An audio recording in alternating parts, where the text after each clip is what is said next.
Tell me one thing. If the tax rules are the same for everyone, why do some people always end up paying less? Imagine opening your payroll app one afternoon. Not because you're stressed, but just to check how the year is going. You scroll through your year-to-date pay and think, all right, solid year. Then you notice the deductions: federal, state, Social Security, Medicare. When you add it all up, something feels off. Your income went up, but your take-home didn't move the way you expected it to. Over the next few days, small things start standing out. A coworker mentions they adjusted withholding months ago. A friend says they already ran projections for the year. Someone else casually talks about how they planned ahead. Suddenly, it becomes clear. You notice some people move through tax season calmly, while others feel like every raise comes with a bigger bill. Here's what most people don't realize until they experience it firsthand. Taxes aren't only about how much you earn. They're also about how your money is classified and when it shows up on your return. That's why two people with similar income can legally end up with very different tax outcomes. The strategies that sound questionable are often completely allowed when they're done properly and backed by real records. So let's walk through the major legal moves high earners use, in plain English without the fluff. Start with income shifting inside a household. Say you make $200,000 a year and your spouse makes $50,000. Because the system is progressive, your top dollars face higher rates than theirs. If there's a legitimate way for some income to land with a lower earner, the household can reduce the total tax drag. This isn't a pick a number and call it fair situation. It works only when the arrangement is real, defensible, and priced like it would be in the real world. If you own a business, one clean example is paying your spouse for actual work they perform. Bookkeeping, customer support, scheduling, marketing, operations. If they truly contribute and the pay matches market reality, you can move taxable income away from the highest bracket earner. There are also investment structure decisions couples can make, where appropriate. So, taxable income producing assets are held in a way that doesn't automatically push everything into the highest bracket by default. And yes, this idea can extend to adult children, as long as you keep the same rule: real work, reasonable pay, proper paperwork. If your college-age kid helps with genuine business tasks, editing, admin, social media, filing, inventory, you can pay them like any other worker and shift some income to a much lower bracket. The difference between smart planning and a bad decision is whether the work exists, whether the pay makes sense, and whether you can prove it. Next is capital gains timing, one of the few areas where you control when income becomes taxable. Most salaries are fixed by the calendar. Investments aren't. If you own assets with gains, selling them is a choice, and the year you choose can change the rate you pay. A lower income year, job transition, sabbatical, business reinvestment year, reduced hours, can be the moment to realize gains more efficiently. Instead of selling randomly, you plan sales around your broader income picture. You treat gains like a dial you can turn up or down, depending on the year. Now move to retirement contributions, still one of the simplest ways to reduce taxable income today while building long-term wealth. A traditional 401k contribution lowers current taxable income, meaning you potentially keep more of what you earn now while saving for later. The trade-off is access.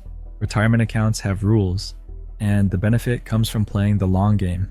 For higher earners, fully using contribution limits can materially change the tax bill without requiring complicated maneuvers.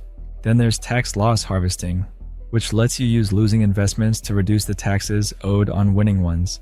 If you sell an asset for a loss, that loss can offset realized gains. If losses exceed gains, the tax code can allow a portion to reduce ordinary income, and additional losses can carry forward to future years. The key boundary is the wash sale rule. Sell a losing position and buy the same or substantially identical one back too quickly, and the loss may be disallowed. The practical workaround is to swap into a similar, but not identical investment, so you keep exposure without breaking the rule. If you're self-employed or running a side business, deductions become a major part of the system because you're taxed on profit, not revenue. That means legitimate business expenses can reduce the amount of income that gets taxed. A home office can be deductible if it meets the requirements. Business travel may qualify if the primary purpose is business and the details support that claim. Equipment, software, tools, and supplies can often be deducted when they're truly for business use. The advantage isn't writing off your life. The advantage is correctly capturing costs that are genuinely required to earn income. For business owners who scale up, incorporation can open additional planning options because the business becomes a separate entity with its own tax rules. This can create flexibility in how money is paid out, how much is retained in the business, and when income is recognized personally. The benefit isn't automatic, and it isn't right for everyone, but when the structure matches the situation, it can improve cash flow and provide timing choices that employees don't have. That leads into dividends. Certain dividends can be taxed more favorably than ordinary wages, depending on classification and income level. The reason dividends can be treated differently is tied to how profits are taxed before they reach shareholders. But if you own a business, you can't pretend you did work for free and label everything as dividends. Compensation still needs to make sense. The goal, where allowed, is choosing a reasonable mix that matches real labor and real profits. Real estate adds another category of advantage: depreciation.